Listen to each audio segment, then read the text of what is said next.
네, 안녕하세요. 오늘 사회를 맡은 노동공제연합 풀빵의 한영섭입니다. 반갑습니다. 전편에 이어서 오늘은 노동공제에 대해 심화된 내용을 얘기할 텐데요.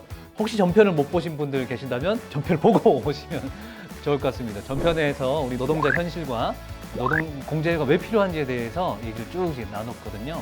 꼭 보고 오시면 좋을 것 같고, 오늘은 노동공제가 뭔지 좀 더 구체적으로 알아가는 시간을 좀 가지려고 합니다. 오늘도 역시나 전문가를 모셨는데요. 총장님? 예, 반갑습니다. 오늘도 우리 노천재단의 사무총장님을 모시고 이제 함께 하려고 하는데요. 총장님, 그 노동공제가 말이 좀 어려운 것 같아요. 요걸 그냥 한마디로 좀 정리해 주시면 뭘까요? 예, 조금은 생소한 개념이죠. 그래서 한마디로 정리하기가 쉽지는 않은데요. 안 됩니다. 한마디로 해주셔도 됩니다. 예, 그 한마디로 정리하자면 노동자 스스로 상호 구조의 정신으로 장래에 닥쳐올 위험에 대비하기 위해서 평소에 일정한 공제 부금을 내서 노동자들이 다치거나 또는 안 좋은 일을 당했을 때 공제 부금을 지급하는 것을 노동공제라고 이야기합니다. 그 제가 사실 예전에 보험회사 설계사를 했었던 게 있었거든요. 그럼 보험이랑도 그럼 비슷한 건가요? 미래의 위험에 미리 대비한다는 측면에서 본다면 보험과 같은 원리라고 할 수 있습니다. 다만 보험과 다른 것은 보험은 일반인을 대상으로 하지만 공제는 공제회원 또는 공제조합원들을 대상으로 하기 때문에 차이가 있습니다.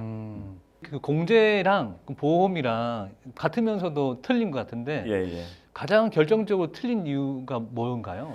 그러니까 이 보험회사는 수익을 이윤을 목적으로 하는 것이라 한다면 공제는 회원들이 스스로 운영하는 것이기 때문에 이 이윤이 없는 비영리로 운영이 되게 됩니다. 그래서 공제를 통해서 남는 돈이 생긴다고 한다면 그것은 전부 조합원들한테 배당으로 돌아가게 되는 거죠. 공제를 안 할 이유가 없는데요, 그러면? 그렇습니다. 네. 근데 이제 제가 보험회사 옛날에 다닐 때도 보험을 가입 안 받아주는 경우도 사실 있었거든요. 그걸 좀 설명을 좀 해주십시오. 그게 보험과 공제의 큰 차이 중에 하나입니다. 아무래도 이거 보험은 이거 수익을 목적으로 하는 사업이지 않습니까? 예를 들어서 혈압이 높다 그러면 혈압과 관련 있는 이 보장은 안 해주는 거죠. 그래서 뇌혈관 질환이라든지 심장 이런 혈관 질환 같은 경우는 가입을 못 하는 거지 않습니까? 그래서 보험금을 꽤 많이 준다라고 선전하지만 실제로 그것은 아주 소수에 국한되는 거죠. 반면에 공제 같은 경우는 그래서 이 보장의 금액이 아주 크지는 않습니다만 연대의 원리에서 거기에 있는 회원들이 같이 참여하고 누구라도 보장받을 수 있도록 그렇게 설계를 할 수 있는 거죠. 제가 최근에 이제 뉴스 보니까 라이더가 이제 그런 보험이 거절됐다더라, 혹은 보험료가 엄청 높다더라, 이런 말이 있던데 그런 것도 다 해당이 되는 건가요? 배달 라이더들이 가장 필요한 보험이 사실 오토바이 보험이지 않습니까? 보험회사에서 잘 안 받아들이려고 하죠. 근데 보험을 받지 않을 수 없으니까 보험료를 상당히 올려서 엄청 비싸게 받는다고 하더라고요. 오토바이 보험을 들려면 한 400~500만 원 들지 않습니까? 배보다 배꼽이 더 큰 거죠. 사고 경력이 있으면 이 보험료가 1년에 한 1,000만 원 가까이 올라가요. 그게 못 드는 거죠. 가입하지 말라는 얘기죠. 그러니까 말도 안 되는 얘기. 거기 못 들면서 이제 운전하니까 거의 자신의 목숨을 담보로 내놓고 노동을 하는 거죠. 굉장히 심각하네요. 그럼 이제 보험회사는 그런 걸 받아주지 않지만 공제를 통해서 그런 위험을 대비할 수도 있다는 말씀이신 거죠? 배달하시는 분들 개인한테 맡겨놓을 문제가 아니고 이 사회에 필요한 노동이기 때문에 이 사회 또는 이 국가가 나서서 법과 제도를 통해서 그 삶을 안정적으로 지킬 수 있도록 노력해야 됩니다. 근데 그게 안 돼 있기 때문에 이 공제를 통해서 우리 스스로 또 힘으로 그 기반을 만들어보자라고 하는 것이죠. 공제가 그런 의미에서 굉장히 필요한 그 일을 하는데요.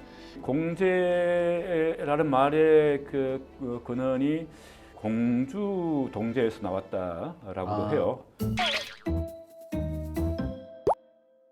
동제 공주. 틀렸습니다. 예, 그렇습니까? 동주 공제. 여기서 잠깐! 한 가지 동, 배주, 한 가지 공, 건널제, 사자성어, 동주공제는요, 같은 배를 타고 함께 강을 건넌다는 뜻으로 어려움과 위기를 함께 극복해 나간다 라는 의미를 가지고 있습니다. 노동공제의 공제는 이 동주공제의 공제에서 유래된 말이랍니다. 소득공제, 세금공제의 그 공제랑은 완전히 다른 말이라는 거 기억하세요. 지금은 노동공제라고 또 이름 붙였는데 예. 노동공제라고 한 말은 언제부터 이렇게 생긴 건가요? 우리나라에서 노동공제라는 말을 보편적으로 쓴 것은 꽤 오랜 역사를 가지고 있습니다. 얼마나 됐죠? 예. 그러니까 1920년. 1920년이요? 예. 100년이 넘었는데요? 일제시대 때 1920년 4월 달에 조선노동공제회라고 만들어지거든요. 조선노동공제회라고 하는 게? 예. 아, 조선노동공제가 당시로서는 최초의 최초가 중요합니다, 여러분. 예. 최초의. 네. 최초의 전국적인 노동운동 단체였습니다. 그러니까 시작할 때는 한 600여 명으로 시작했는데요. 2, 3년 사이에 그 조선노동공제회 회원 수가 6만 명을 훌쩍 넘었습니다. 6만 명이요? 예, 그렇습니다. 엄청난데요? 예. 와. 당시 그 일제 시대라는 것들을 염두에 두시면 그때 당시에 이런 그 단체를 만드는 것이 만만한 일이 아니었지 않습니까? 그런 것을 염두에 둔다고 한다면 엄청난 일을 우리 100년 전에 선배들이 해놓으신 거죠. 그러니까 우리는 어쨌든 뭐 100년 전에 뭐 조선노동공제회라는 이름으로 이렇게 어쨌든 그래도 이 역사가 있는데 다른 나라도 이렇게 있나요? 공제라는 그 개념은 영국에서 먼저 영국이에요? 나왔습니다. 산업혁명을 통해서 공장이라든지 광산에서 일을 한 노동자들이 하루 일과를 마치고 펍이라고 우리로 친다면 선술집 같은 데겠죠. 모여서 맥주 한잔 하면서 그게 이제 돈통을 만들어서 돈통이요? 예. 뭐 저금통 예, 얘기하시는 그래서 마니박스인데요. 아. 예. 거기에 이제 그 돈을 넣고 누가 이렇게 다친다든가 누가 또 상을 당했다든가 하면 그 돈을 또 꺼내서 지원해주는 활동들을 했었거든요. 우리로 예. 치자면 뭐 상조회 같은 걸 한 거예요? 그렇죠. 그렇게 이제 모이면서 노동조합도 만들어지고 협동조합도 만들어지고 그랬었거든요. 그래서 술을 먹었어야 되는 술을 술집에서 예. 그래서 이런 이 노동공제 개념은 산업혁명이 발달했던 영국에서 가장 먼저 탄생하게 됐었습니다. 그 당시에 1801년도에 노동인구가 900만 명 정도 됐다고 하는데 예. 그 중에 공제회가 7,200개 이렇게 됐다고 하는데 예. 엄청난 거였네요. 예. 노동공제 외에 노동자들의 삶을 보장할 수 있는 데가 없었으니까요. 그건 단지 영국뿐만 그렇지 않습니다.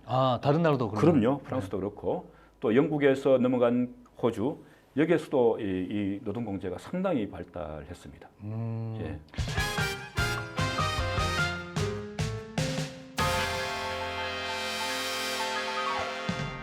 근데 이 노동공제라고 하는 게 우리 노동자들에게 실질적으로 어떤 혜택들이 있는 건가요? 이 위험을 보장하는 기능이 가장 우선적입니다.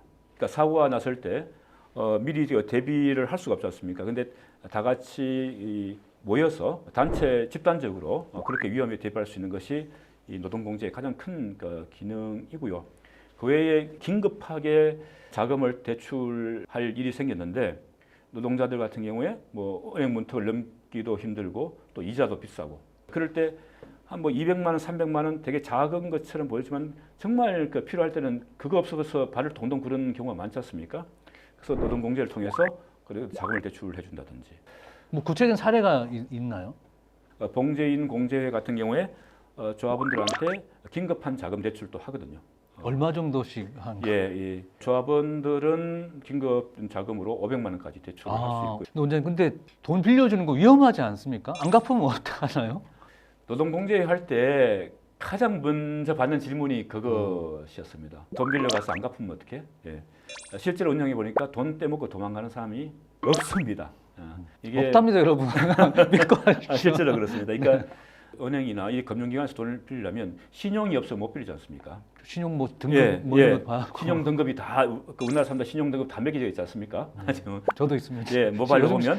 근데 그 신용이라고 하는 것이 그 사람의 신용이 아니거든요. 그 사람이 무엇을 가지고 있냐, 그 사람이 가지고 있는 재산에 대한 신용입니다. 그런데 이런 공제회 또는 뭐 협동조합은 그 신용이 아니고 신뢰를 기반으로 하는 거죠. 그러니까 그 사람 자체, 그 사람과 사람 사이 관계를 보는 것이죠. 뭐 은행에서 돈 빌리는 거랑 공제회에서 돈을 빌리는 거랑은 차원이 좀 다른 거네요. 그러면? 예, 예. 공제의 어떤 금융은 신뢰에 기반한 동료, 이웃끼리 상호 부조하는 정신입니다.